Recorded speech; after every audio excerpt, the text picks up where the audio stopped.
Broly won't go beyond his Super Saiyan form. Yeah, I know that sounds crazy at first, because whenever people think about Broly's future, the first thing that comes to mind is always the same question. Super Saiyan 2? Super Saiyan 3? Maybe even Super Saiyan 4? People expect Broly to just keep stacking transformations like every other Saiyan.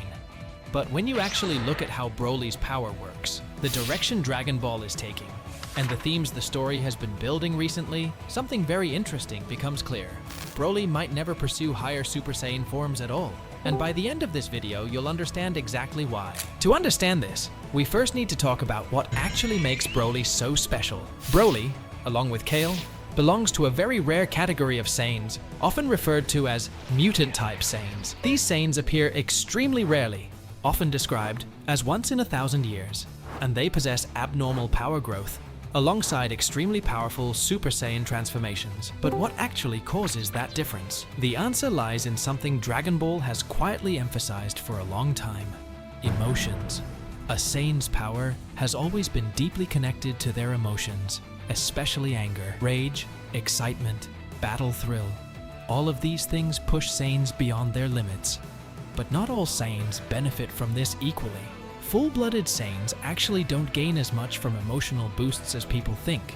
They're naturally aggressive and battle-hardened, so emotional spikes don't drastically change their power output.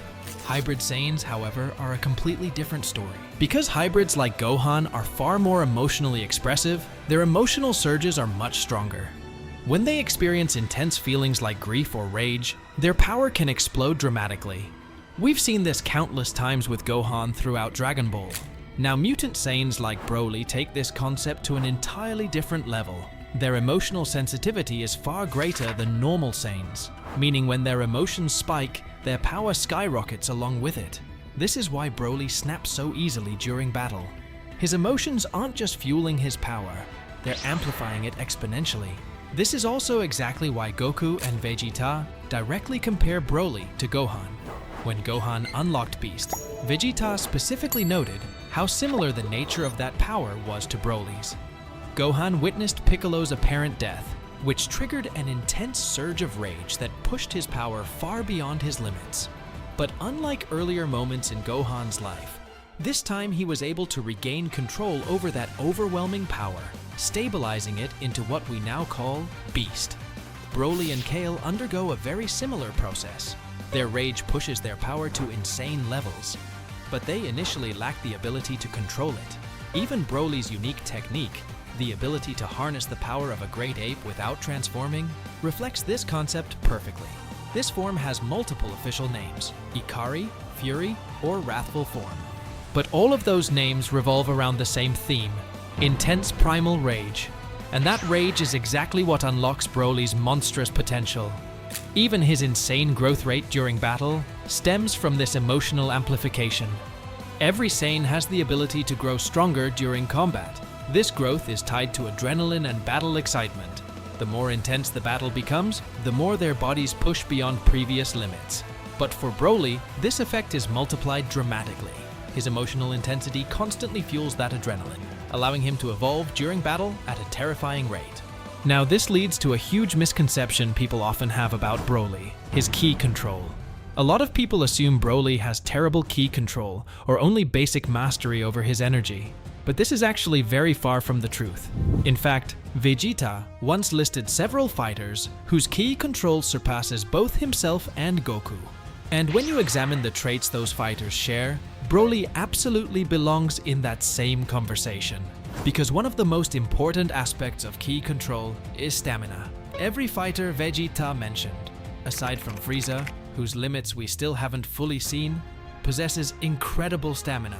Jiren, for example, is famous for his extreme efficiency. His entire method of ki control revolves around using the absolute minimum amount of energy necessary during battle. This is why Jiren was able to fight continuously at a high level during the Tournament of Power for nearly 45 minutes before showing serious exhaustion. But Broly's stamina might actually be even more absurd. During the Broly movie, he fought Vegeta and Goku for a long period of time, then battled Frieza for an entire hour straight, and finally clashed with Gogeta, all without showing clear signs of exhaustion. In fact, the novelized version of the film even questions whether Broly's stamina might actually be limitless. That's not something you say about someone with poor ki control. Whenever someone unlocks new power, they usually burn through their energy extremely quickly. That's why most characters hit their limits soon after achieving a new transformation. But Broly's problem has never been about wasting ki. His real problem is controlling his rage.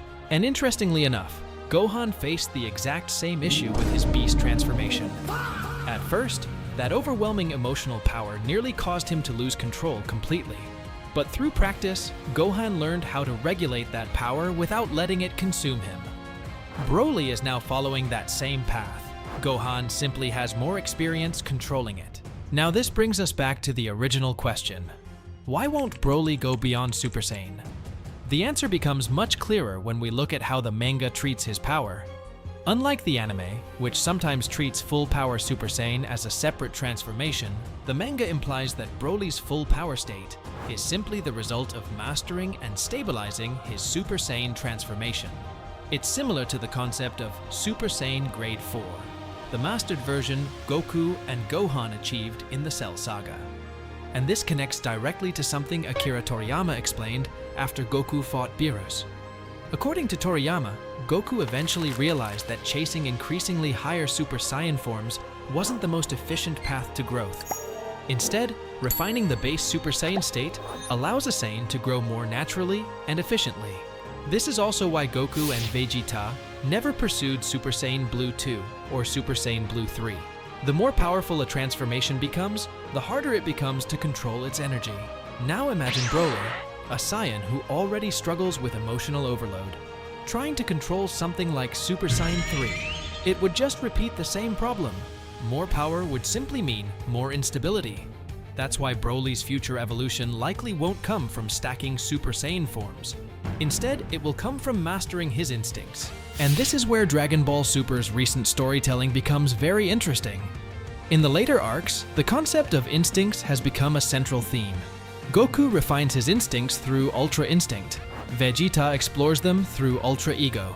But characters like Broly and Gohan follow a completely different path. They draw their instincts out through emotion. And Broly's Ikari form is the clearest example of this. Many people reduce Ikari to simply being a tenfold power boost, but that completely ignores what the form actually represents. When Broly enters Ikari, he doesn't just gain power, he undergoes a transformation similar to the Great Ape state. His fighting style becomes completely primal. He attacks with overwhelming force, uses savage movements, and even fires mouth beams, just like Saiyans do in their Great Ape form. Interestingly enough, we see a similar concept explored through Gas in the Granola arc. Gas also loses control due to overwhelming power, entering a state known as Instincts Liberated. In this state, he fights purely through primal instinct, very similar to how Saiyans behave in their Great Ape form. But eventually, Gas learns something important. Instead of unleashing all of his power at once, he begins drawing out smaller portions of it, only using the amount he can fully control. This exact philosophy later appears with Beast Gohan and Broly as well. Control the power instead of letting the power control you. After Gas regained his sense of self, his body even evolved further. His form shrank closer to his base state, but his abilities actually became more advanced, even improving techniques like instant transmission that aren't directly tied to raw strength. This shows us the direction Dragon Ball is heading. Power is no longer just about bigger transformations. It's about mastering instincts. Goku and Vegeta refine their instincts through divine techniques. Gohan and Broly refine their instincts through emotion. Two different paths, leading toward the same ultimate goal. And Broly's path might be the most unpredictable one of all. Now before ending the video, it's shoutout time. My previous video did really well, so let's do 3 shoutouts again. First shoutout goes to DB Edits Official 1, who said he needed his shoutout.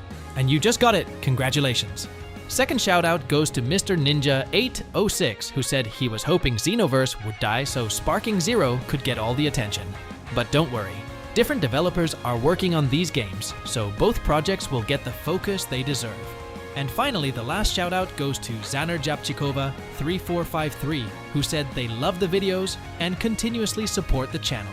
I really appreciate that. So yeah, hopefully this video helped you understand Broly's future path a little better. I put a lot of effort into this one, So if you enjoyed it, make sure to like the video, comment your thoughts, and subscribe because we are getting closer and closer to 10,000. Until next time, take care.